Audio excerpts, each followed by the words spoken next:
at lalo'y ng alon nagpapaalala sa ating ihip ng hangin sa ating damdamin ay may nais ipahatid.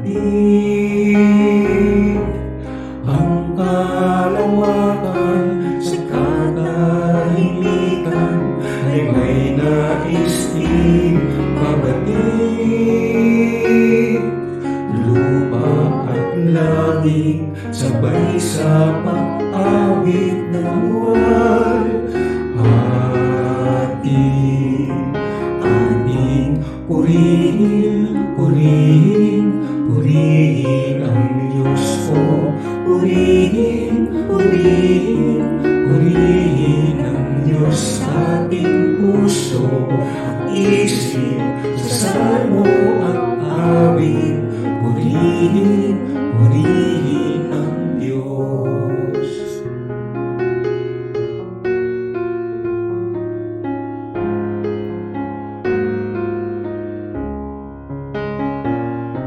Sikat ng araw tila pumupukaw sa atin upang manalangin,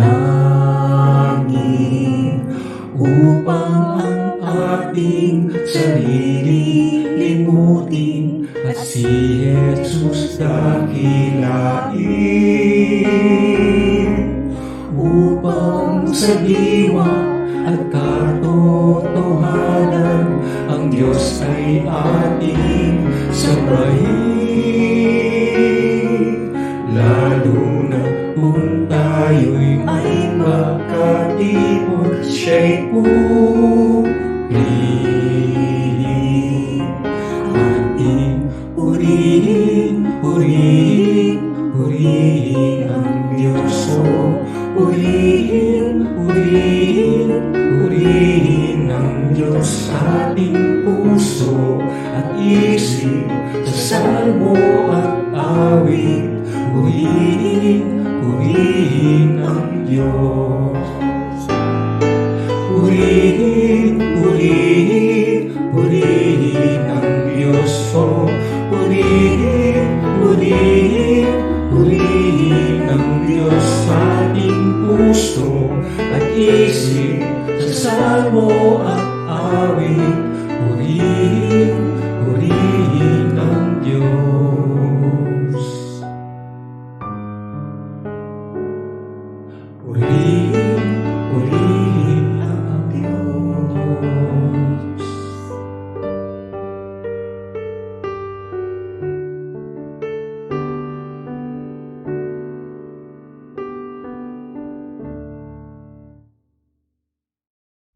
Ang pagpapahayag ni Jesus ng pag-ibig niya sa atin, kung minsan ay may iba't ibang pamamaraan.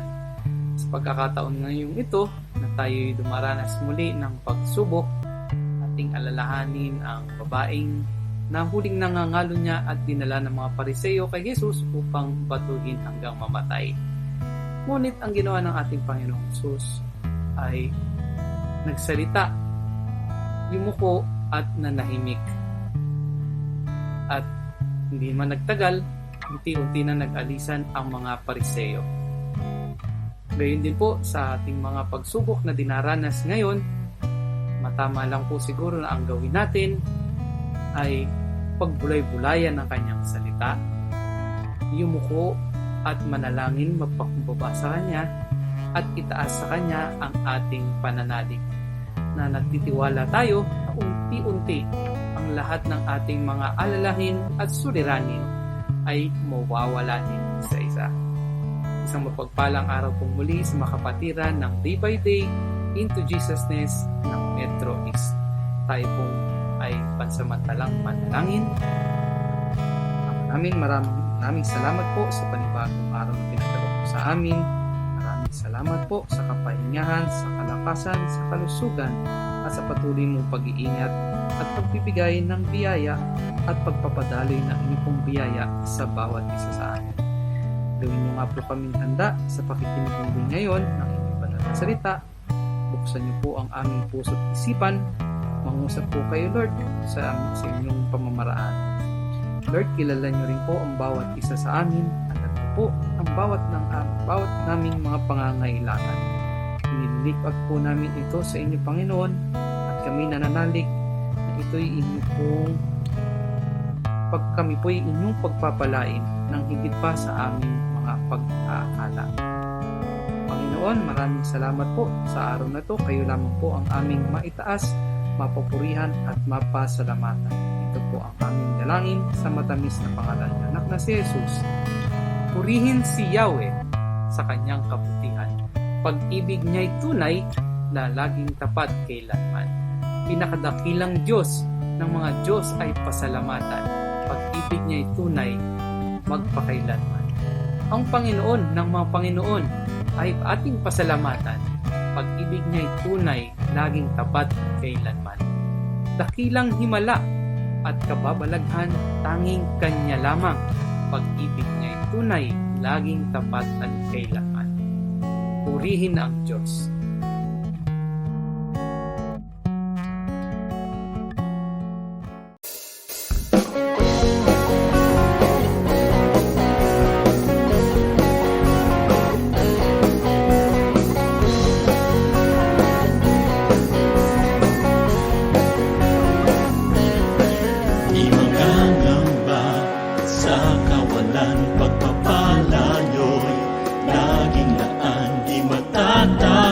Sa panganib, pagkat naririyan ka palagi, di matitinag sa pagsubok. Ang pagsama nyo'y tiyak at lubos, di mapipigil sa pag-awit, pagkat kayo ay mabuti, pagkat kayo ay mabuti.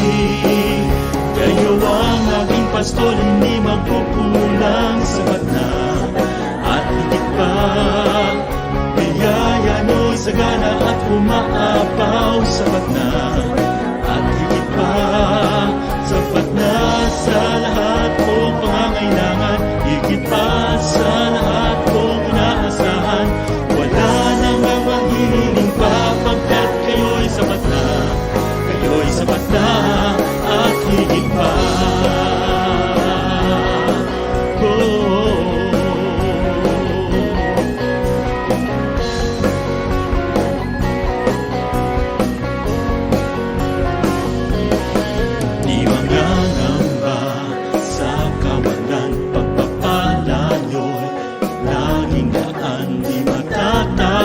Sa panganib, pagkat naririyan ka palagi, di matitinag sa pagsubok. Ang pagsama nyo'y tiyak at lubos, di mapipigil sa pag-awit, pagkat kayo ay mabuti, pagkat kayo ay mabuti. Kayo ang aking pastol, hindi magkukulang, sapat na at higit pa. Biyaya nyo'y sagana at umaapaw, sapat na at higit pa. Sapat na sa lahat kong pangangailangan, higit pa sa lahat kong inaasahan. Wala namang manghihiling pa, pagkat kayo'y sapat na, kayo'y sapat na at higit pa.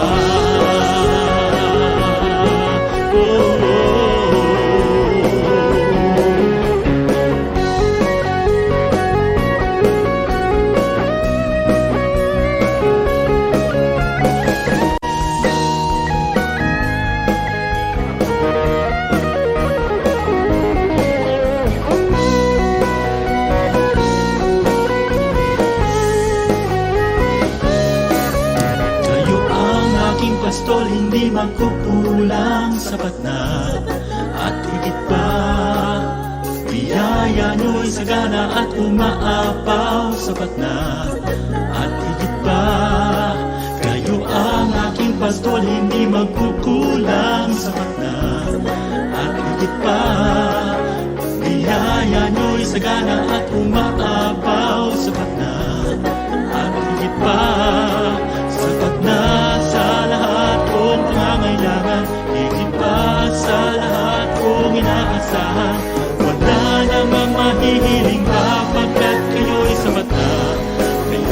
sapat na. Kayo ang aking pastor, hindi magkukulang. Sapat na at higit pa.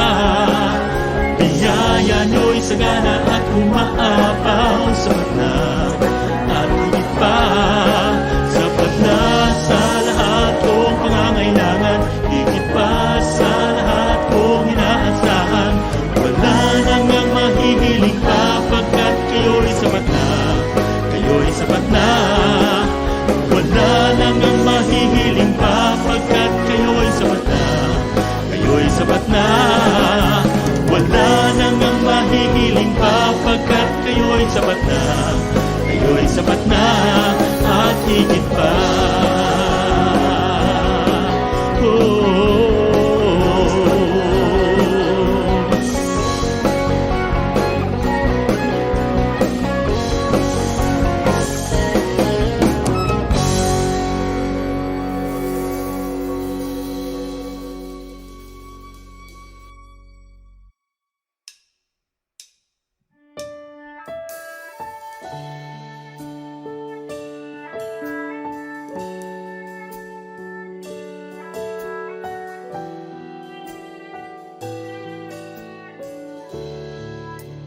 Laging tapat, laging sapat ang aking Diyos na makapangyarihan. Kahit kailan, kahit saan, mananatili inyong katapatan. Laging tapat, laging sapat ang aking Diyos na makapangyarihan.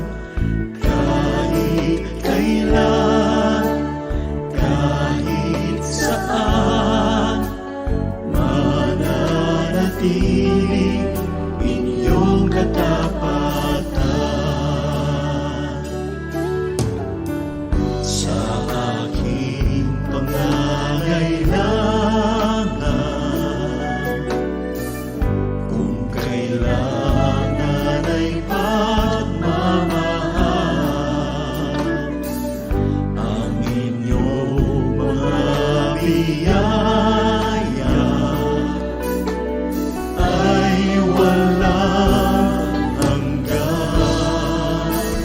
Laging tapat, laging sapat ang aking Diyos na makapangyarihan.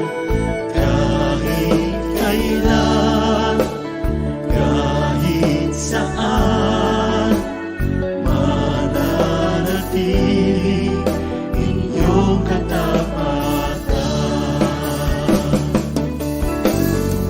Sa aking pangangailangan, kung kailangan ay pagmamahal, ang inyong mga biyaya ay walang hanggan.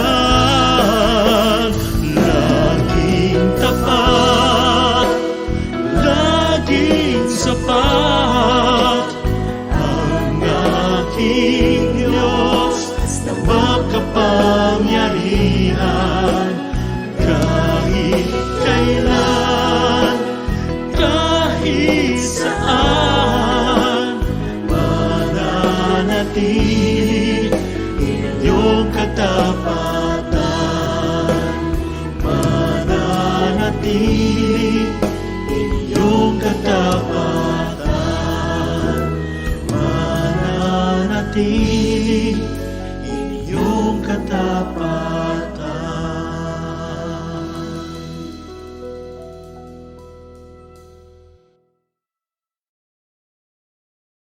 Kuminsan, nang we find life to be unfair, may mga nagsasabi pa nga, life is never fair. Ano daw po ba talaga ang sinasabi ni Solomon tungkol sa bagay na ito? Itong ating pag-aaral ngayon, pinamagatan natin, When Life Seems Unfair. Heavenly Father, thank you that you are just, that you are good, that you are wonderful. Pagalingin niyo po kami ngayon sa mga sakit ng aming espiritu at emosyon. Patawarin niyo po kami sa aming mga kasalanan. Palakasin niyo po aming espiritu. Buksan niyo ang aming matatenga para tumanggap kami ng mga pagpapala, karunungan mula sa inyo. We open our hearts to your correction, Lord, to your teaching, and to your blessing. May we lift up your name. We bring you our hearts, Lord, to be filled with your glory and with your power and with your love. We bring to you our songs, our music, our offering, our thanksgiving, our gratitude. We like to meet with you, O God. Deal with your people. Sit on your throne of power and dispense blessings. We ask you to protect us from evil men and evil spirits. May you also protect our loved ones, our homes, all the cares that you have given us, Lord. May you be the protector. And right now, give us peace. Restore our strength, our health, and allow us to enjoy your wisdom. Enable us to understand. In the name of your Son, Jesus, we pray. Ecclesiastes 9, verses 1 up to 3. So I reflected on all this and concluded that the righteous and the wise and what they do are in God's hands. But no man knows whether love or hate awaits him. Sa pagbubulay-bulay nitong may akda ng mga ngaral, sabi niya na, totoo nga, ang lahat ay nasa kamay ng Diyos. Pero walang nakakatiyak kung ano ang naghihintay sa bawat tao. Pag-ibig ba o pagkamuhi? Kasiyahan ba o lungkot? All share a common destiny. The righteous and the wicked, the good and the bad, the clean and the unclean, those who offer sacrifices and those who do not. As it is with the good man, so with the sinner. As it is with those who take oaths, so with those who are afraid to take them. This is the evil in everything that happens under the sun. The same destiny overtakes all. The hearts of men, moreover, are full of evil, and there is madness in their hearts while they live, and afterward they join the dead. Isa pong observation ni Solomon, that anything can happen to any one of us, so we never know if life will be good or bad. But exactly the same thing will finally happen to all people, and he probably refers to death, to the end of this earthly life. Whether we live right and respect God, or sin and don't respect God, we all die. At sinasabi niya, it's terribly unfair for the same thing to happen to each one of us. We are mean and foolish while we live, and then we die. So Solomon takes note that God has power over everyone, that the wise and the righteous are not exempt from God's dealings, from life's troubles and harshness, or from the same randomness of good luck and bad luck. Dito po napakalinaw ng pagtuturo ni Solomon tungkol sa mga pangyayari. Paano mo nga naman ito ipapaliwanag na hindi naman lahat ng mabuti ay mabuti ang nangyayari sa kanila agad-agad. Hindi naman lahat ng masama, parang napapahamak din agad-agad. Sabi niya, may mga bagay na hindi natin maintindihan. At ang tawag nga dyan doon, meron daw dinarat na ng malas at may dinarat na ng swerte. Kung bakit allergic ang maraming conservative Christians tungkol sa katotohanan na yan, pero ang totoo, nangyayari naman talaga. Kung bakit lang sobrang iba ang pakahulugan natin dun sa sovereignty of God, kaya sinasabi natin walang minamalas. Pero sinasabi ni Solomon, hindi lahat ng mga marunong tumakbo at mabilis na nanalo sa takbuhan. Hindi lahat ng marunong nagkakapera. Hindi lahat ng malakas na nanalo. Sabi ko, anong tawag mo dun? No? Kaya kung minsan, napakalungkot ng pananaw niya sa buhay, at sinasabi niya that death is a great leveler. Lahat din naman namamatay. It happens to all. So the teacher finds it unfair. In fact, the teacher wants better treatment for the good, yung good people. But there's one trouble with that idea, because there is no one really good enough. Kung ang gusto ni Solomon, yung mga mabubuti, maganda ang treatment sa kanila ng kapalaran, at yung masasama, pangit ang treatment sa kanila, sino ba naman kasi talaga yung mabuti? Baka walang mag-qualify. Kaya kung tutuusin, lahat nga ng tao ay pinapalad pa. Kasi hindi lahat ng mga kasalanan natin ay tinatanggapan natin ng sapat at ganap na parusa. Marami sa atin humihingi tayo ng justice from God, mag-ingat-ingat tayo dyan dahil baka nga ibigay sa atin. Justice means the good is rewarded, the bad is punished. At kuminsan kasi, selective lang ang ating pagtanaw, ang nakikita lang natin the good that we do. We forget the bad that we do, so we seek God's justice. Kung paano ka ibigay nga sa injustice that all the bad things you do get punished? Baka mas marami pa yun kaysa sa good. Kaya pasalamat nga tayo that God is not always just.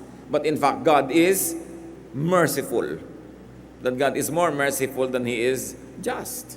Marami siyang pinapatawad at marami siyang pinapalampas. At napakabuti niya kahit kuminsan ay hindi naman tayo mabuti. Ecclesiastes 9:4-6. Anyone who is among the living has hope. Even a live dog is better off than a dead lion. For the living know that they will die, but the dead know nothing. They have no further reward, and even the memory of them is forgotten. Their love, their hate, and their jealousy have long since vanished. Never again will they have a part in anything that happens under the sun. This is not a bleak look at death. Ang tinitingnan dito ni Solomon, yung physical, earthly death. At sinasabi niya, kung nabubuhay ka pa, may pag-asa ka pa. Kaya mas mabuti pa kung aso ka na buhay kaysa leon ka naman na patay. Sabi niya. Yung buhay, at least alam pa niya na mamamatay siya. Pero yung patay, sabi niya ganon, wala na yung consciousness na nangyayari dito sa earth. Siyempre, nag-iba na yung consciousness mo. That in a twinkling of an eye, you're changed. You go back to your spiritual form. You get detached from your body. Kaya parang damit na hinubad mo lang yung katawan mo pag namatay ka, hindi na ikaw yon, yung naiba ka na. Kaya sinasabi ni Solomon, kaya pag namatay ka na, wala ka ng consciousness tungkol dito sa lupa. Hindi ka na nakikialam tungkol dito, iba na ang iyong pinapahalagahan. Ang mga pag-ibig mo daw, ang mga panibugho, ang mga passions mo, wala na. Hindi ka na muling makakasangkot sa mga nangyayari dito sa lupa. So what's the teacher's take on life and death? That life offers hope and chances. Basta buhay ang tao, may pag-asa. Kaya sabi, kahit aso ka, basta buhay, mabuti pa kaysa leon ka na patay. Life is better than death, no matter how great the going and the death is. Kaya ang ginawa niya pong talinghaga at metaphor, live dog and dead lion. If we're going to extend that application, that the least person alive is better off than the greatest person but is dead.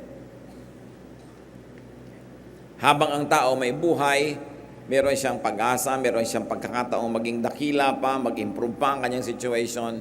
Kaya yung buhay lang kuminsan, kahit pa nga para kang nakaligtas sa sunog na wala kang dala kahit ano, pero yung buhay ka, dala-dala mo yung buhay mo, napakalaki na yon na dapat ipagpasalamat. At napalaking bagay para ipagdiwang. This thought of Solomon challenges and deconstructs the common notion that great death and heroism is glorious. Sabi niya, lion ka nga, dead ka naman. Di ba buti pa na lang na dog ka na lang, na alive.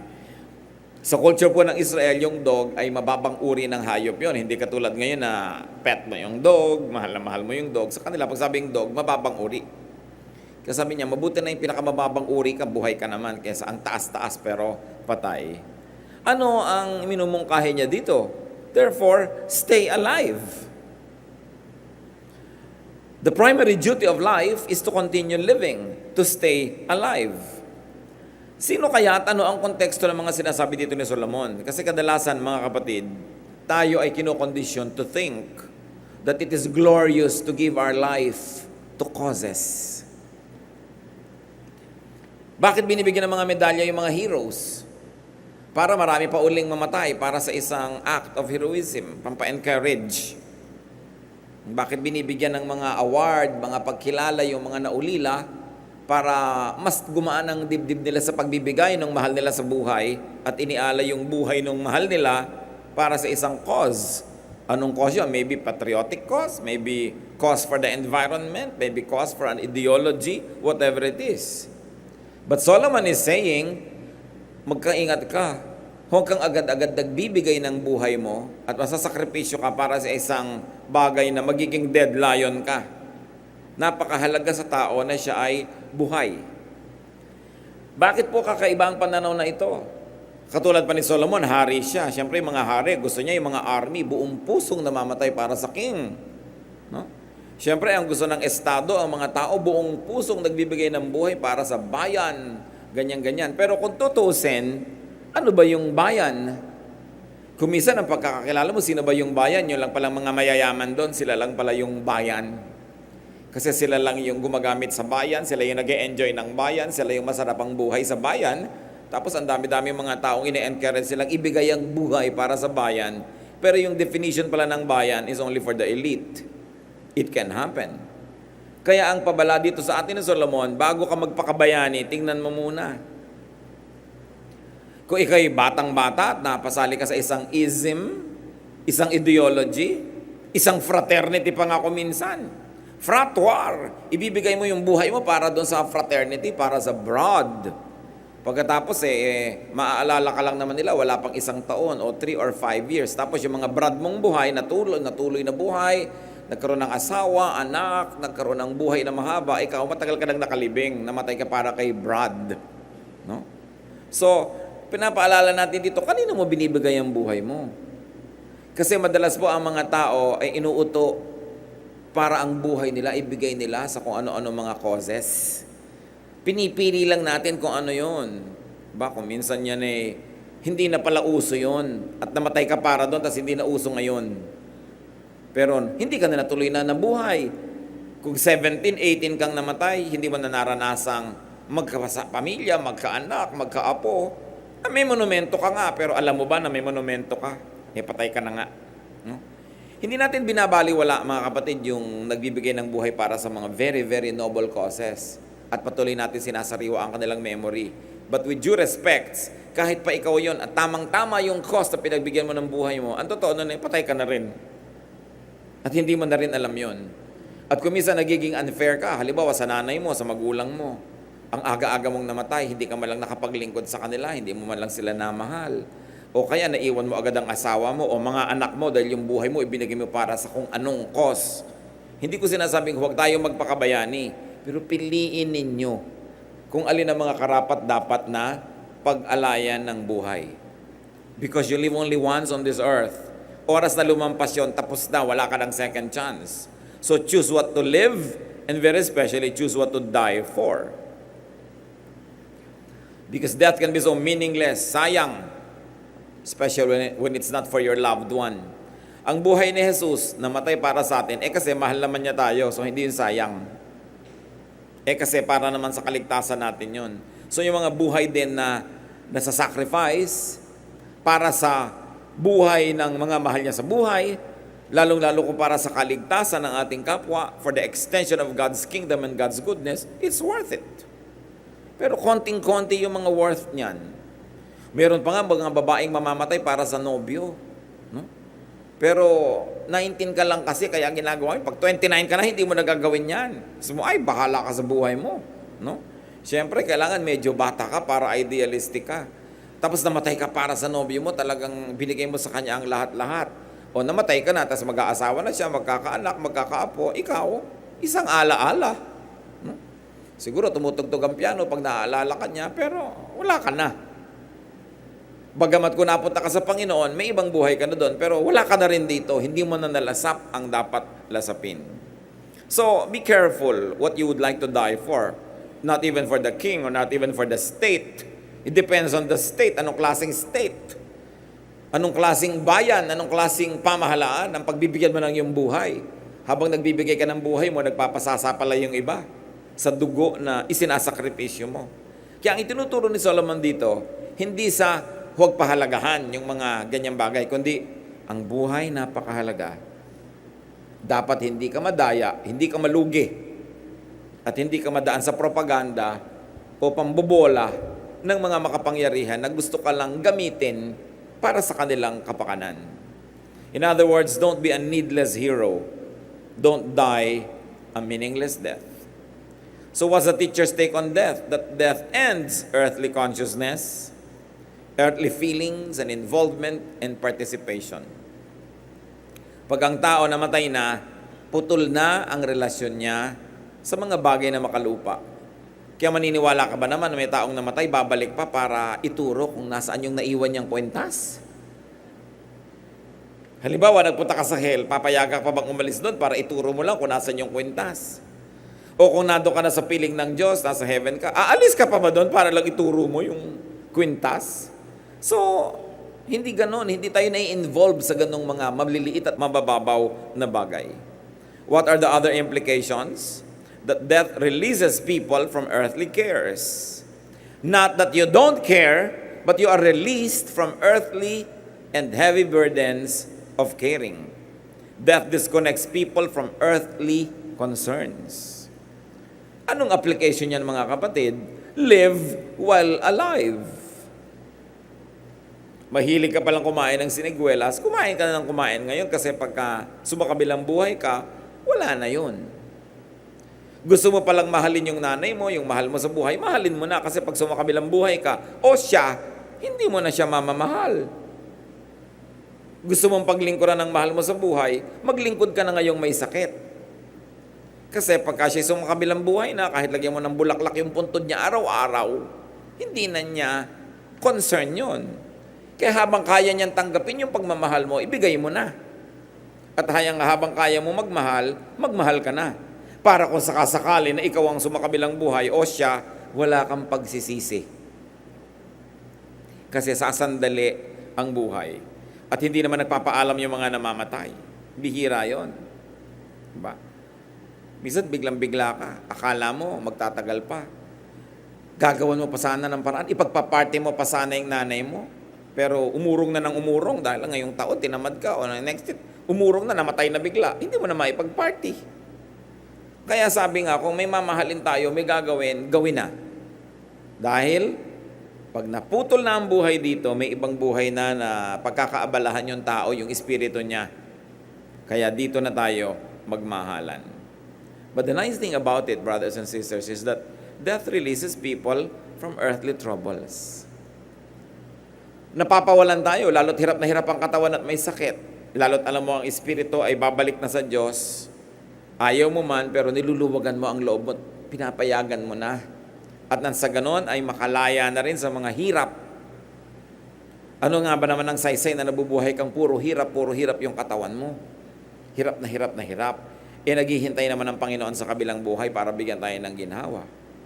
Kaya, meron na namang isang application yan. Habang kaya ng katawan mo na mag-enjoy ka. Sa paraang hindi ka nagkakasala, mali o gumagawa ng mali sa kapwa at sa Diyos, pero enjoyin mo na. Kasi kung minsan, nagkakasakit ka, hindi mo na kaya. Kung minsan, hindi mo na kayang kumain. Namamaga ang lalamunan mo, hindi ka na maka-enjoy. So habang hindi ka na mamaga, dapat pinapahalagahan mo yon at ginagawa mo yung dapat mong gawin. Habang nakakalakad ka pa, mamasyal ka ng mamasyal. Kasi kung minsan, ang tao, ayaw man yan, napaparalyzed. Mabuti ng mabuti kung may wheelchair ka at may mga magbubuhat sa'yo. Pero kung wala, kaya ang mabuti, habang kaya ng tao, hindi niya ipinaghihintay ng matagal yung kanyang paglasap ng ligaya na Diyos din ang gustong magbigay sa kanya. Nagsisave ka, yes. But don't save too much na tuloy hindi ka na nag-enjoy today, hindi ka na nag-enjoy next week, hindi ka na nag-enjoy next month. Kasi ang pinagsasavean mo, retirement 20 years from now. Pwedeng dumating yun, kung hindi, kung ika-19th year, sumakabilang buhay ka, di wala ka lang na-enjoy doon. So ano po ang buhay na magandang i-apply natin dyan? Kasi si Solomon, very practical yung wisdom niya. Meron akong income ngayon, magsasave ako ng konti para sa future, gagastos ako ng konti ngayon. Para kung hindi na dumating yung future, hindi na ako nalugi kasi nag-enjoy na ako ngayon. Ngayon, kung dumating yung future, hindi rin ako lugi kasi nag-save naman ako para doon. Kailangan, everyday meron kang kasiyahan, meron kang pang isang linggo na kasiyahan na once a week, ina-enjoy mo yun. Merong once a month, merong once a year. Pero hindi yung puro hirap, iniipon mo lang lahat yung saya mo sa dulo. Kailangan a little of everything. A little work, a little suffering, a little enjoyment is experienced every day. If not, at least every week. Para ang buhay na a-appreciate natin. Pag tayo'y sumakabilang buhay na, iba na ang ating pagtutuunan ng pansin. Kaya ang sabi ni Solomon sa Ecclesiastes 9:7-10, "Go, eat your food with gladness, and drink your wine with a joyful heart. For it is now that God favors what you do. Not yesterday, not tomorrow, now." Yun pong now, mga kapatid, ang bilis lumipas. Maya-maya lang, tapos na tong now na to. Promise. Sandali lang yun, tapos na. Naranasan nyo ba na meron kayong party yung pinaghahandaan, mga 2 buwan, 3 buwan yung hinahanda, tapos yung party na tapos na agad? Halos hindi nyo naramdaman. Tapos bukas, hanggang sa dulo na yan, puro na lang past tense yun. Tapos na. So, ano ang lesson? Habang nangyayari yung event, mag-slow motion kayo ng panahon and enjoy it. Enjoy it. Katulad halimbawa ng mga babaeng ikakasal. Ang gusto siyempre, mahaba ang lakad. No? Yung iba, pastor, gusto ko pong mahabang lakad. Magsimula ka na sa Vito Cruz. No? Haba talaga nun, kung gusto mo. O gusto mo, tugtog cha-cha para may atras. Ang tagal mo. Kasi pag dumating ka na dito sa dulo, tapos na. Di ba? So, tagalan mo na. Iba naman ang pagmamadali kasi ninenervyos. Savor the moment. Magbabakasyon kayo, enjoy it. Huwag kang masyadong lagi nag-aapura, nagmamadali. Sobrang nagra-rush. Kasi mamaya tapos na, nakauwi ka na, tapos na yung bakasyon, wala na. Nagkukwentuhan, halimbawa kayo mag-asawa sa kama na ang sarap ng kwentuhan nyo. Bigla, ay teka, maglalaba pa ako. Hayaan nyo na, wag na kayo maglaba. Diba yung, hayaan nyo na, isuot nyo na lang uli kung gusto nyo.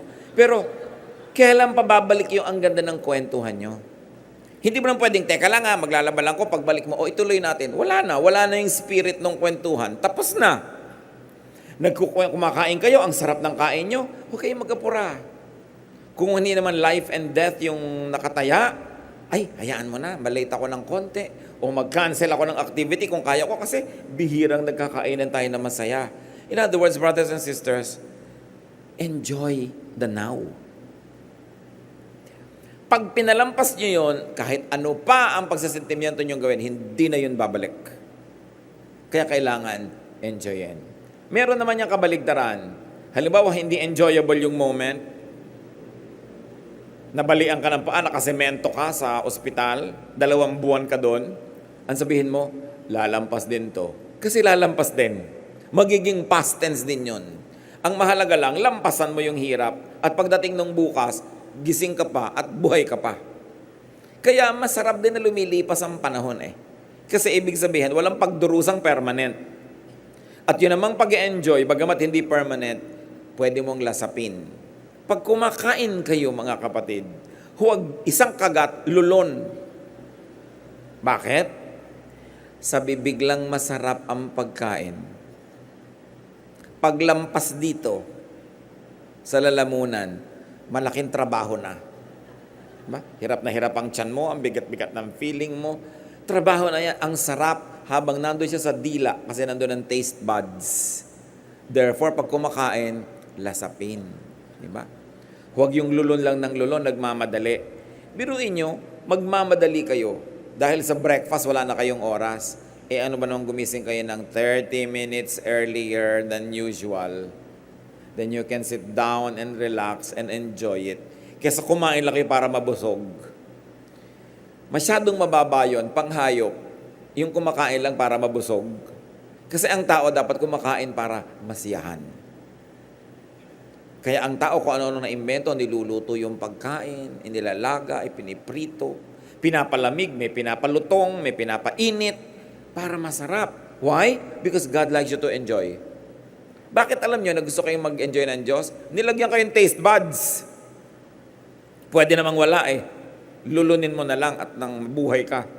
Pero ang bait-bait ng Diyos, He placed nerve endings in the most correct parts of our body to enjoy everything. God wants you to enjoy. Kung minsan ang pagtingin natin sa religion, para ang gusto lang ng Diyos, penitensya, luha, pagdurusa, hindi yun totoo. Hinihingi lang yon kung yun ang kailangan para ma-purify ang ating spirit. Pero kung hindi, God wants you to have fun. God wants you to enjoy. So ulitin natin ang sabi ni Solomon, go, eat your food with gladness. With gladness, ha? Huwag niyong pinipintasan ang pagkain pagkaharap niyo.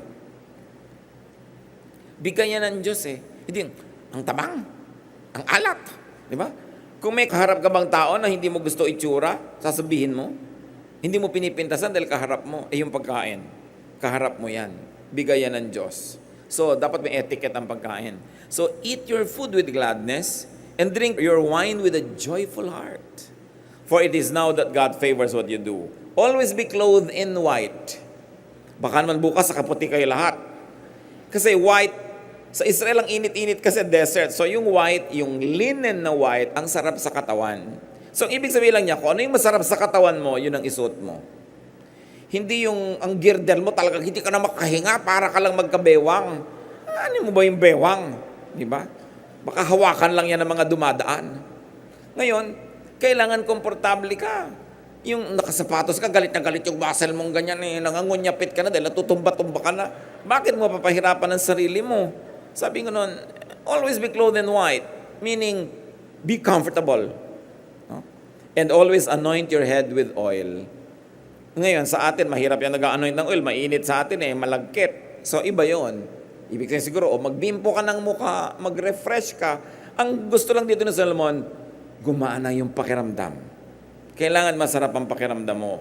At sabi niya sa verse 9, enjoy life with your wife, whom you love, all the days of this meaningless life that God has given you under the sun. Remember, enjoy life with your wife, hindi wife ng iba. Your wife. Sabi niya ganon, for this is your lot in life and in your toilsome labor under the sun. Whatever your hand finds to do, do it with all your might. For in the grave where you are going, there is neither working, nor planning, nor knowledge, nor wisdom. Sabi niya, ano man ang ginagawa mo, enjoyan mo. Hindi yung kakainis, laba ko ng laba. Yung, gagawin mo rin. Hindi ka pa nag-enjoy. Kung yung mga bula, hinihipan-hipan, nag-enjoy ka. Lalo't hindi ka enjoy, turuan mo ang sarili mo kung wala ka namang choice. Dapat mo rin namang gawin, di ba? Ba't ka magre-reklamo? Hanapan mo ng saya para aalis ka doon enriched by the experience and you enjoyed it. Kasi ang buhay nga, kahit naglalaba ka, namamalansya, nakalambiting ka sa bus, hindi na rin babalik yung moment na yun eh. Total, nakalambiting ka na, magbaras-baras ka na. Baka ma-develop pa yung mga bicep mo. So, kesa nagre-reklamo ka sa buhay. Marami tayo hindi pwedeng baguhin, mga kapatid. Pero pwede niyong baguhin ang attitude. Pag binago mo yung attitude mo, what used to be torture can now become enjoyable. And it can become an enjoyment. Kaya sabi niya, dress up, comb your hair, look your best. Life is short. So better enjoy it. At ito ang dapat mong gawin. Pag may ginagawa ka, do your best. Ang trabaho ba, alam niyo mga kapatid, is an act of worship. Work is an act of worship. Akala niyo yung worship, yung hallelujah, hallelujah lang, yung mga pa taas-taas ng kamay, pakanta-kanta. Well, that is worship. But when you work, you also worship. Because God is the author of work. So pag may tumingin sa trabaho mo, ang ganda naman ang trabaho, nawa-worship ang Diyos kasi Diyos ang Diyos ng kagandahan. Hindi, sino bang gumawa nito? May tiniklop kang damit, parang tinapakan. Sino nagtiklop nito? Hindi mo na papurihan ng Diyos noon. Sino nagluto nito? Walang kakwenta-kwenta. Ngayon, kung mag-uulam ka lang, tuyo at kamatis, tas nakatambak lang doon, wala namang kalatoy-latoy. Kung may formation siya ng konti, yung kamatis mo, hiwa-hiwang parang bulaklak, sumasaya ang kainan ninyo. You enjoy the moment. Kung hindi kayo nag-enjoy sa buhay, mga kapatid, kasalanan nyo yan. Kasi tayo ang umiimbento kung mapapaganda natin o hindi ang isang bagay. So because people die, according to the teacher, you should be happy. You should enjoy life's elements. You should look good. Enjoy with your partner. And work passionately to enjoy it while still alive. Always make an effort to look good because looking good is a ministry. Because when people look at you, nagagandahan sila, nag-minister ka sa kanila. Because God is God of beauty. So inaayos mo ang sarili mo. Kung pwede mong i-coordinate naman yung kulay mo para magandang tingnan. Hindi naman yung checkered yung pang-itaas, bulaklakan yung shorts mo, tapos stripe yung shoes mo. Para ka nang naglalakad na gubat. Minsan nalalaki ng mga checkered ng damit mo, napagkakamalang ka naglalakad na bintana. Yung ibabagay mo naman sa sarili mo para gumaganda ka lalo. It's a ministry. Ang daming ugliness sa buhay. It's a treat to people when they look at you and they like what they see. Lalong-lalo sa inyong asawa. Diba? Yung mga iba naman dyan, kung kailan nasa labas, tsaka kay ganda-ganda. Kung kailan kaharap ng asawa, nando lahat ng putik sa mukha, mga baterya sa ulo, lahat ng mga nakakabit sa katawan. Yung kasama yung asawa. Kanino ba kayo magpapaganda? Siyempre, sa asawa nyo, hindi dun sa mga tao sa labas. So yun ang number one audience nyo, yung partner nyo sa buhay. Hindi yung pagkakaharap nyo siya, wala kayo, nasa baso lahat ang ngipin nyo. Diba? Tapos pagkakaharap ang iba, parang perlas yung mga ngipin ninyong ganyan. You choose your audience and you minister to those that love you the most. It is important to give them our best manners. Napakahalaga na, lalo yung mga mag-asawang matagal na, hindi na halos nagbibihis, hindi na nagpapaganda sa harap ng asawa. Maraming mga husbands, hindi na nagtututbrush bago matulog. Complain siya ng maraming wives, husbands. No? Ang kuko, ang dumi-dumi, ang higa nila, grasa-grasa, lalo kung naglinis ng kotse. Dapat ibinabalik niyo yung lagi na para kayong binata at dalaga, para laging exciting ang samahan. Magising ka man ng 2:00 ng umaga at tinignan mo yung katabi mo, hindi ka nagugulat. Lalo tinatamaan ng liwanag ng buwan. Kailangan inspirasyon. This is life. Ay, yung mga may partner sa buhay, gift yan ng Diyos. Yung mga wala, it can also be a giftedness. Pero yung meron, gift yan, enjoy it, hindi tinatoto. Eto na naman to, dumating. Yung dumadating na yung asawa, kailangan handa ka para enjoy ka. Time management. It's very important to listen to Solomon kasi yan ang highest praise. Not to just say hallelujah. But when God looks at you, God says, hallelujah, praise me. No? Dahil sabi ng Diyos, praise me dahil ang buhay niya, ang ganda-ganda. Dahil nakikinig siya sa akin, nag-e-enjoy siya sa buhay. Siyempre, kung malungkot ka, miserable ka, pinapalungkot mo ang Diyos. So, hindi worship yon. Gagawa ka ng paraan. Ecclesiastes 9:11, I have seen something else under the sun. The race is not to the swift, or the battle to the strong, nor does food come to the wise, or wealth to the brilliant, or favor to the learned. But time and chance happen to them all. Ito yung binabanggit ko mga kapatid. Sabi ni Solomon, sa talino ko na to, sa dami na naobserbahan ko, nakita ko na hindi lahat ng mabilis tumakbo na nanalo sa karera. Minsan, nadadapa, natatapilok. Di ba? Sabi ganoon, hindi lahat ng marunong yumayaman, nagkakaroon ng pagkain. Hindi ko mamatalino, siya na ang lumuluwag sa buhay. Alam niyo, eka napansin ko, dinaratan tayo ng mga malas-mala sa buhay. Minsan, ikaw yung pinakamaganda, hindi ikaw ang nanalo. Minsan, ikaw naman yung pinakamatalino, hindi pa rin ikaw yung panalo. Sabi niya, the fastest runners and the greatest heroes don't always win races and battles. Wisdom, intelligence, and skill don't always make you healthy, rich, or popular. We each have our share of bad luck. So, anong logic nun? That logic doesn't work all the time. Kung nagtatanong ka, bakit ganon? Bakit ganon? Sabi ni Solomon, ganon talaga. Hindi laging yung inaasahan mo ang mangyayari. Maraming dapat ang hindi nangyayari. Because good luck, bad luck, randomness, and chance all happen. Nasa ng sovereignty ng Diyos? Nandun. Kasi ayaw din ng Diyos na alam mo na lahat ang mangyayari. Hindi ka na laging aasa, mananalig, lalapit sa Kanya. Pero dahil nga ganun, na kumisan, sinikap mo na ang best, hindi pa rin ikaw yung best, always do your best. When you do your best, the best will probably not always happen, but there is one thing sure, the worst won't. It's not a guarantee that the best will always happen when you work hard, but there's something guaranteed that the worst won't happen to you. Probably hindi lang best ang nangyari, maybe second best, maybe good, but definitely not the worst when you keep doing your best. Accept the fruits of your work, accept your fate kung kailangan. And when having a very difficult life, ang magandang attitude, Sabi mo, since there are no logical basis for things, even what's happening now can change to my favor. Mag-abang ka lang. Maghintay ka, manalig. Be alive when the good days come. Ecclesiastes 9:12, moreover, no man knows when his hour will come. As fish are caught in a cruel net, or birds are taken in a snare, so men are trapped by evil times that fall unexpectedly upon them. Yung ibon na lumilipad-lipad, alam ba niya kung minsan bigla na lang siyang tatamaan ng bala? Pero alam nga namang dahil baka siya tamaan, hindi na siya lumipad kahit kailan. Yung mga naglilipara mga ibon, alam ba nila na biglang pumasok pala sila sa isang net? Yung mga isda, ang dami-dami nila nagsuswim, hindi nila alam na sumusuot na pala sila sa baklad, mahuhuli na pala sila ng fine net. Hindi mo alam.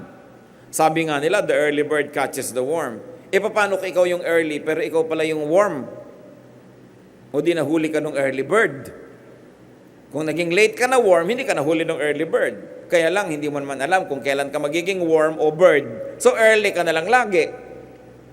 Dahil mas marami yung pagkakataon na ikaw yung maging bird. In other words, none of us know when we might fall victim to a sudden disaster. And we can find ourselves like fish in a net or birds in a trap. Minsan may ang yaman-yaman, biglang nagkaroon ng reversal. Money changer, ang yaman-yaman na niya, tapos ang dami niya nabiling dollar ngayon. Dami-dami, biglang bumagsak ang dollar bukas. Hindi mo alam eh. No? Hindi mo alam. Nagtayo ka ng negosyo, kailangan ng pagkarami-raming kuryente, biglang naubos ang kuryente, brownout lagi, naghirap ka. Ayun namang mga may negosyo, bigla ng generator, nagyamanan. Kung may tragedy, laging may umaasenso dyan. Ang mga kalugihan, kapakinabangan lagi ng iba. Because the world runs in balance. Hindi mo lang alam kung sino ka doon sa mga dadapuan ng ganda ng buhay o dadapuan ka ng hirap. So, anong dapat dyan? Be careful but not too careful. Because when you're too careful, you will not do anything. Sabi nga ni Solomon, if you always watch the weather, you will never plant. Pag lagi kang natatakot, lagi kang sigurista, hindi ka na mag-i-invest kahit kailan. But you calculate your risks. Minimize your risk, but take risks. That's what life is all about. Hindi ka pwedeng super sure. Talagang laging may element ng risk yan. Enjoy freedom and enjoy life whenever possible because you don't know when your enjoyment might suddenly be taken away. Don't be too optimistic, but also don't be too pessimistic. Huwag ka masyadong negative, huwag ka masyadong positive, gitna ka lang. Keep relying on God. And because bad times can fall on anybody, listen, brothers and sisters, be good to those who fall on bad times. Pagka may mga biglang naghirap, huwag natin sabihin, kasi deserve niya yan eh. Kasi parang sinasabi mo na ako hindi naghihirap kasi ito yung deserved ko.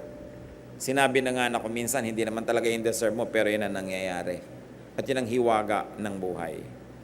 Pag kasi sinabi natin, yan ang dapat sa kanya. Careless kasi siya. Para na nating sinasabi ang sarili natin, excuse na ako na hindi tumulong kasi deserve niya yung nangyayari sa kanya. And most of the time, when we say that, brothers and sisters, may kapatid ka, pinsan ka, mag-anak na biglang naghihirap. So, kasi ang yabang-yabang niya eh. Nung araw, gastos siya ng gastos. Tiyakin nyo lang na hindi nyo ginagawang excuse yun for you not to help. Kasi kadalasan, kino-convince natin ang sarili natin para huwag tayong mag-guilty sa hindi natin pagtulong na, yun naman na dapat sa kanya. Dahil pwedeng dumapo rin sa'yo ang dumadapong hirap sa iba. Pag hindi ikaw ang dinapuan nun, maging mabuti ka doon sa dinadapuan. Hindi mo kasi alam, baka bukas ikaw naman ang mga ilangan ng kabutihan ng kapwa. Walang sure sa buhay. So ang ginagawa natin, dinadagdagan natin na itinatanim, para kung yung iba hindi tumubo, may isa man lang o dalawang tumubo, buhay ka na. Dinadamihan natin ang ginagawa ng mabuti. 2 o 3 man dyan, hindi tumanaw ng utang na loob. May isa lang o 2 makaalala sa'yo, lalo sa oras na ikaw nangailangan, malaking bagay yon. Dapat mabait ka sa nangangailangan. Mabait ka sa nagigipit, sa napapahiya, sa nai-embarrass, sa nako-corner, people who are caught in the act, red-handed, no? With something very wrong and embarrassing. Try not to look. So that when it happens to you, people will give you the same courtesy. Always give the charity that you might want to receive in case you become the needy one. Don't burn the bridge over which you too must pass. Don't deny others the same kindness that you might need yourself. And remember, always be thankful that you are on the giving end and not on the receiving end. Kung minsan ang hirap niyan ikaw lang ang may kaya sa inyong magkakaibigan, lagi na lang ikaw ang taya. Pero di ba pasalamat ka, kaya ka nga taya, may itinataya ka. Minsan sa inyong magkakamag-anak, lagi na lang ikaw yung meron kasi ang hirap-hirap nila. Tuwing kakain na lang, ikaw magbabayad. Tuwing may family reunion, ikaw magdadala ng ulam. Pero di ba buti nga, ikaw yung nagdadala kasi may dinadala ka. Kesa ikaw yung aasa-asang, ano kaya ang dali ng iba? Tapos, insecure ka. Huwag kayo kahit kailan magre-reklamo that you are givers. You become givers only because you have already become recipients from God's grace. Kaya ka lang naman may ibibigay dahil may tinanggap ka na, nauna na mula sa Diyos, na-advance na. Kaya dapat magpasalamat. At huwag mo kahit kailan sasabihin, deserve ko kasi to. Kaya akin lang to. Ang tunay nating deserve punishment dahil lahat naman tayo makasalanan. So kung may na-enjoy kang maganda, grasya lang yan ng Diyos, share it with other people. Huwag mong isama ng loob na kumisan, sana ang nasave natin, darling, 100,000 na. Pero dahil yung nanay mo, hingi ng hingi, tuloy 50 na lang. No? For all you know, kaya ka binigyan ng Diyos ng 100 para yung 50 sa'yo, yung 50 pang charity. Na pag hindi mo pala ibinigay, lahat yung 100 babawiin ng Diyos. Hindi ka nagsisisi na gumagawa ka ng mabuti kahit kailan. Hindi ka man bayaran ng tao, hindi ka man suklian, may Diyos na buhay. Na hindi ka man din bayaran at palitan ng Diyos yung binigay sa'yo, inauna na nga niyang binigay, kaya kami naibigay sa iba. Ba't ka pa nagre-reklamo? Kaya yung buhay, sarap na unawain. At kung ang mga tao magiging makadiyos, lahat magiging mabait. Walang magiging mayabang at makasarili. Verses 13 to 16. I also saw under the sun this example of wisdom that greatly impressed me. There was once a small city with only a few people in it, and a powerful king came against it, surrounded it, and built huge siege works against it. Now there lived in that city a man poor but wise, and he saved the city by his wisdom. But nobody remembered that poor man. So I said, wisdom is better than strength, but the poor man's wisdom is despised, and his words are no longer heeded. Mixed reaction ito. Sabi niya, alam niyo, meron akong alam na kwento at hindi na natin alam yung detail na yon. Hindi natin alam kung ano yung naganap.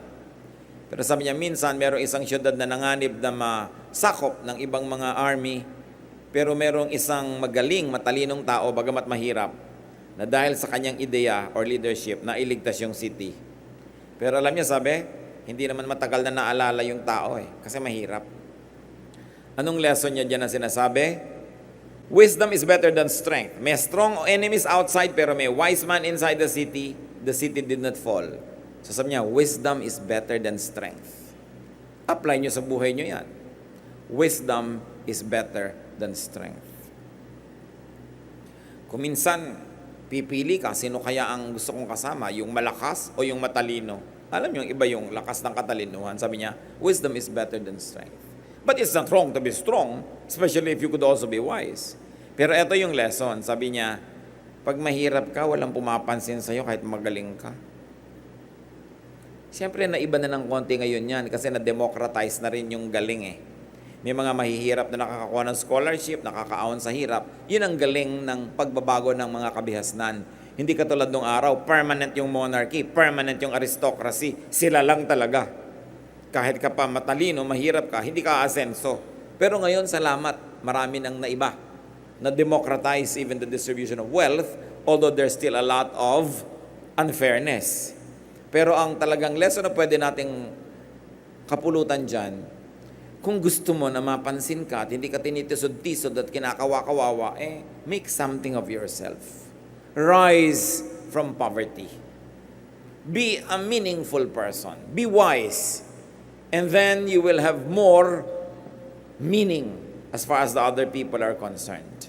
Talaga naman, di ba? Pag mayaman yun, nagjo-joke, kahit corny, maraming tumatawa. Kasi mayaman yun eh. Marami talagang pumapansin sa may kaya. So kung ikaw maramdamin, ayaw mong lagi kang naaapi dahil mahirap ka, pues payamanin mo ang sarili mo na magkaroon ka ng kahulugan. Gumawa ka ng paraan, huwag ka lang reklamo ng reklamo. Magsikap ka.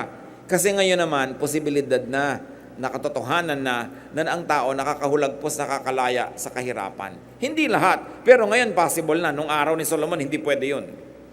Pag ipinanganak ka nun, alipin ka. Hindi na iiba yun. No? Pero ngayon, possible. At napakarami nating mga kilala, magamat hindi ko minsan personal, pero alam natin dahil naging mga sikat sila, galing sa hirap. Pero yumaman. Pero titiyakin nyo naman, ang pagyaman nila, malinis ang paraan. Hindi ko mo yumaman lang at galing sa hirap, accomplishment na yon. Kailangan malinis ang iyong pamamaraan. Mahirap talaga sigurong maging mahirap. Kaya dapat sikapin mong umalis dyan. Ang kahirapan, mga kapatid, kailangang tanggapin mo, entertainin mo, mahalin mo para magtagal sa iyong piling. Ang mga taong nakalaya sa kahirapan, hindi nila tinanggap. Inayawan nila yung ganung buhay, gumawa sila ng paraan na makatakas, makalayo sa hirap. Kaya nakakalayo sila. Pero yung mga taong, ay talagang ganyan, wala tayong magagawa, wala talagang mangyayari sa buhay nila pag gano'n ang attitude. Yang kahirapan, pag hindi mo tinanggap, lalayasan ka rin yan. Pero kailangan gumawa ka ng paraan, nalayasan mo rin siya. Halimbawa, nakatira ka sa estero, nakatira ka sa mga miserabling lugar, at sinabi mong, ayoko na nandito pa ako 5 years from now. Ang laki ng pagkakataong mawawala ka doon. Kasi gagawa ka ng paraan eh. Pero pag sinabi mong, ganyan lang talaga buhay, wala tayong magagawa dyan. Di ba? Sigurado nga abuti ka ng kopong-kopong doon sa lugar na yon. Kasi, tinatanggap mo. Inaapi ka ng tao, tinatanggap mong inaapi-api ka lang, aapihin ka talaga. Pero pag hindi mo tinanggap yon, resent it, I don't accept it, I don't accept that kind of behavior, then you teach yourself, you improve yourself so people will respect you. In no time at all, people will recognize you. So malaki ang ating participation kung nasa ang istasyon tayo ng buhay. Kailangan ayawin mo na naghihirap ka sa buhay. Hate poverty so that you will do something to solve it. Kaya nga mga kapatid, isang malaking godliness to solve poverty. Because there are many people with lots of talents, with lots of potential, wala nangyayari kasi sobrang hirap. At nakakalungkot yung mga taong nabuhay na sa hirap, ipinanganak sa hirap, pamamatay sa hirap. Hindi nila na-realize yung mga potentials, yung mga talents na inilagay sa kanila kasi lagi na lang silang busy surviving. Ano magagawa natin? Lalo kung kayo naman yung hindi mahirap. Do something to help those who are very, very poor. Kung kayo yung mga may-ari ng mga pagawaan, mga pabrika, mga opisina, increase naman.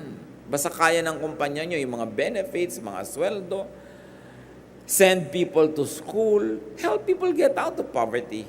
Ang sarap-sarap tulungan ng mga Pilipino. Kasi pag tinutulungan mo Pilipino, ang dami-daming nakikinabang.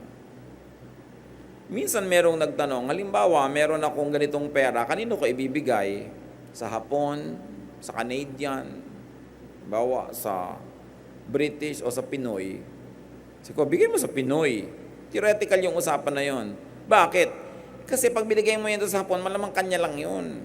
Binigay mo sa British, kanya lang yun. Pag binigay mo sa Pilipino, buong barangay niya may balato. No? Masarap bigyan yung Pilipino, sigurado bibigyan yung nanay niya, yung kapatid niya. Maraming magkakaroon. Kaya masarap na, halimbawa kayo, may empleyado kayo, Pilipino, bigyan nyo na increase yan. Hindi naman sasalohin yan eh. Maraming makikinabang. Kaya dapat tayo nagbibigay. And sabi nila, there are only one fourth of the people of our country are extremely poor. No, yung talagang poor. The other 1/4 poor, pero hindi naman extreme. Then the other 1/4, kaya naman nila yung sarili nila. Diba? At kaya nilang tumulong ng konti. And then the other higher 1/4, kaya nilang tumulong. So, yung mataas na 1/4 at yung pangalawang 1/4, tumulong lang doon sa bottom 1/4, masasolve ang poverty problem. Halimbawa, magpaaral ka lang ng isang tao, isang bata, Siyempre, pag natutuyo, nagkatrabaho, umasenso, tutulungan yung magulang niya, yung mga kapatid niya, pag-aaralin din niya. So, ang dami mo natulungan, isang buong pamilya. So, by sending one person to school, you're actually helping solve poverty. No? Dahil sa atin naman, kayamanan natin yung edukasyon, mahilig tayong mamasukan, total, magkakatrabaho ka. So, nakakasolve. Yun ang dapat nating pinag-iisip pag binabasa natin itong scripture. Ano ngayon ang kinalaman nito sa aking buhay? Ano kinalaman sa aming lipunan, sa aming bayan? And what's the relationship between wisdom and strength and poverty? According to Solomon, wisdom is better than strength. Intellectual power is better than physical power. So, dinedevelop dapat yan. But poverty negates wisdom. Bihira ang nakikinig sa opinion mo pag sobrang kang hirap. So, paasensohin mo ang sarili mo kung gusto mong napapakinggan ka. The poor, though wise, can be ignored or forgotten. So, godliness should strive to eradicate and minimize poverty. Pag hindi nyo malaman how to operationalize your faith, oh Lord, naniniwala po ako sa inyo, so anong gagawin ko? Help eliminate or minimize poverty. That's a good way to deal with God and to practice your faith. Verses 17 to 18, the quiet words of the wise are more to be heeded than the shouts of a ruler of fools. Wisdom is better than weapons of war. So napakasimple ng sinasabi sa atin, mabuti nang makinig sa mga tahimik na matatalino kaysa sa mga maiingay na hindi naman sila matatalino. At kung kayo matalino, speak your truth quietly. You don't have to shout when what you have to say is meaningful. Do not engage in loud debates. They will not amount to anything good. Ang tunay na matalino, hindi nakikipag-debate. Sayang lang ang energy mo. Kasi yung kausap mo, hindi man willing makinig yun. Ang gusto lang nun, manalo. And then listen to those who are quietly wise than those who are loudly foolish. Marami na naman, salad-salad ng karunungan. Pero marami tayong mapapakinabang sa chapter na ito. Life is seldom logical or fair. So maximize your good moments, minimize the bad moments, get the most out of life while giving the most to it also. Live, enjoy the moment. And it's not only you who should enjoy. Allow, assist, make people around you enjoy as well. It's a ministry to make someone enjoy. Plant, save, do good. You maximize your chances at happiness. Dear God, thank you that you want us to be happy. Thank you that every moment can be beautified. Even if it's already ugly, it can be less ugly with a good attitude. Pakita mo sa amin ang participation namin, Lord, kung ba't kuminsan parang madilim, malungkot, mahirap ang buhay. Ipakilala mo at ipalinaw sa amin, Panginoon, kung alin doon ang sa amin ang gagaling at alin yung sa labas at dapat na lang naming tanggapin, palampasin at umasa kami sa mga darating pang mas mainam na bukas. Pero ang mahalaga, Lord, makita namin what we are responsible for. What darknesses, what heavy burdens, what sadnesses in life are caused by our attitude. Turuan niyo po kami at nang sa ganon, ang buhay na ibinapahiram niyo maging masagana, masaya, at habang tinatanggap din namin ang mga hirap at lungkot, mapakonti namin ito with a very godly and a very wise attitude. Pagbulay-bulayan natin sumandali sa katahimikan ang mga practical implications of the teachings of Solomon.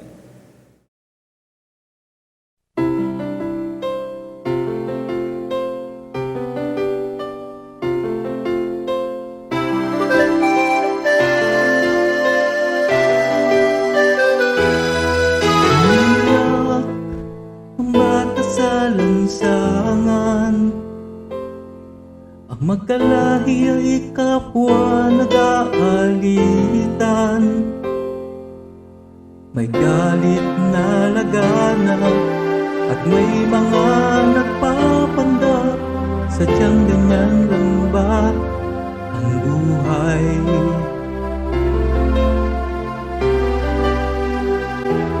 Kung sino-sino lang ating nasisisi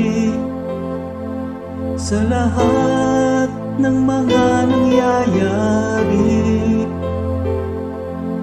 Ang bigong mga pangako ay di mo na maitatago, lalo lang lumalala ang sugat na hatid.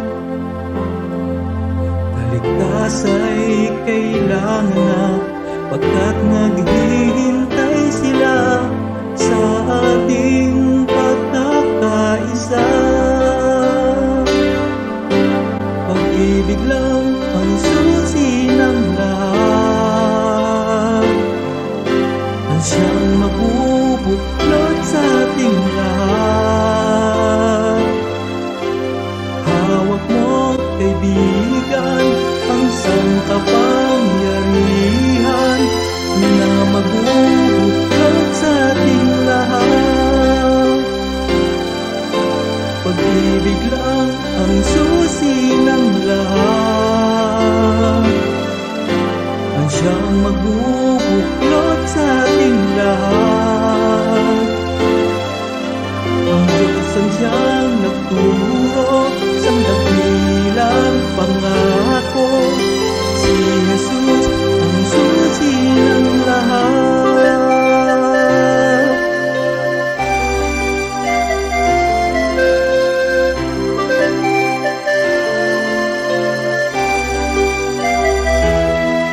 Sino-sino na ang ating nasisisi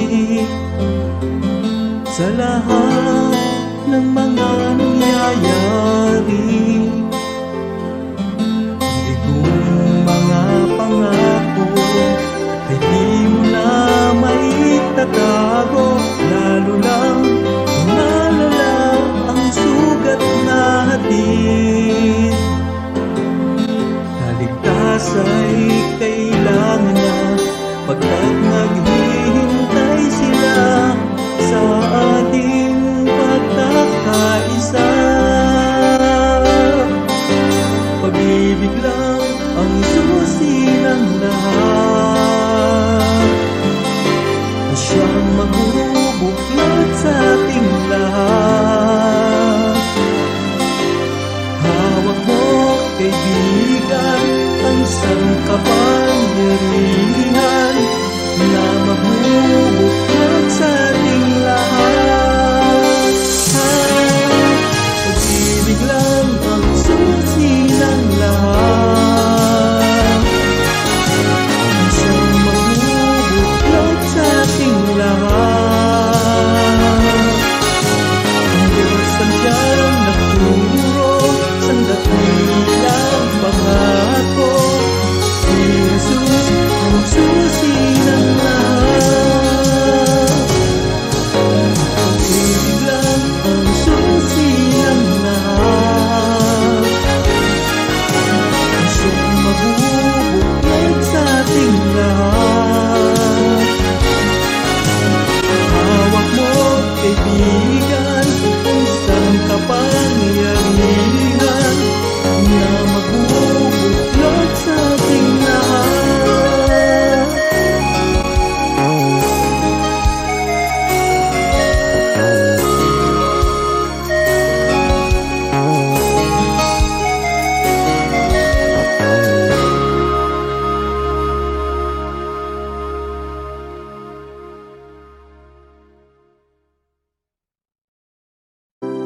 Aming Diyos, purihin ka sa iyong kabutihan. Maraming salamat po sa lahat ng mga biyayang aming natatanggap, maging sa kagandahang loob niyo po na aming nararanasan sa araw-araw. Sa aming pagbabalik ng aming mga handog at ikapu, kayo po ay malugod at basbasan ang mga ito. Ito po ang aming panalangin sa pangalan ni Jesus.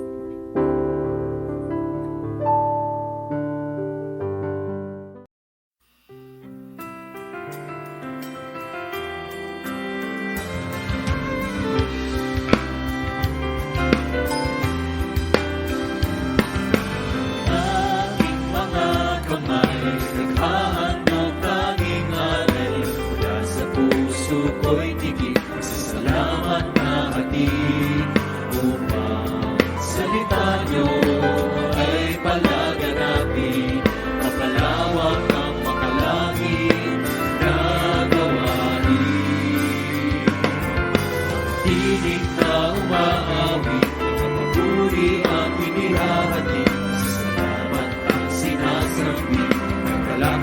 walang panig. Buong saya ibinabalik, mga biyayang galing sa langit. Tunay na mayaman ang inyong pag-ibig. Ang aming alay, O Diyos, ay tanggapin. Handog na pinakamainam ang aming daralhin. Lahat ng ito'y sa inyo dinagaling. Nanalaan tungo sa inyong gawain. Ang aming alay, O Diyos, ay tanggapin. Handog na pinakamainam ang aming dadalhin. Lahat ng ito sa inyo dinagaling. Nakalaan tungo sa inyong gawain.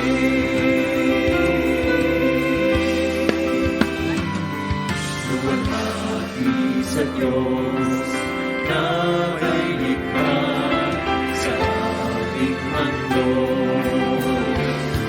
Nalagod kayo nawa siya nawa.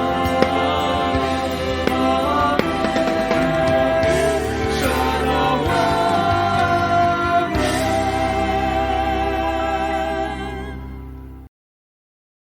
Salamat o Diyos sa buhay na mayroon kami dahil sa Panginoong Hesus. Iwinawaksin nito ang maraming takot patungkol sa buhay at kamatayan.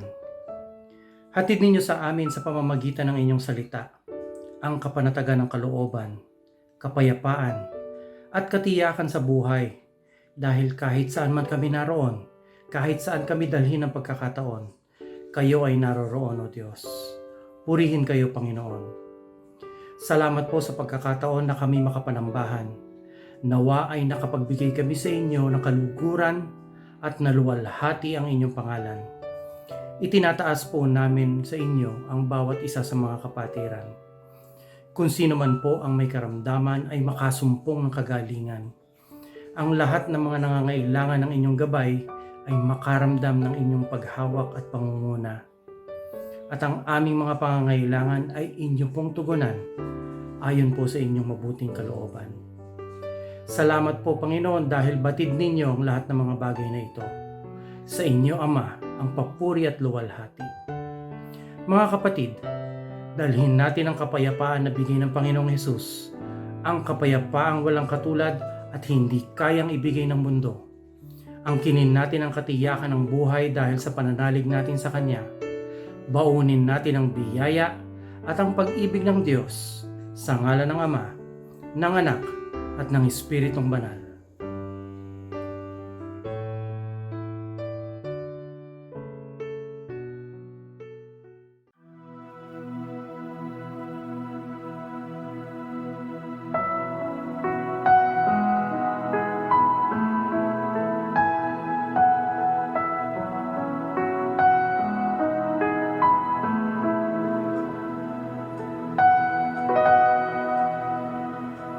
Praise God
Amen.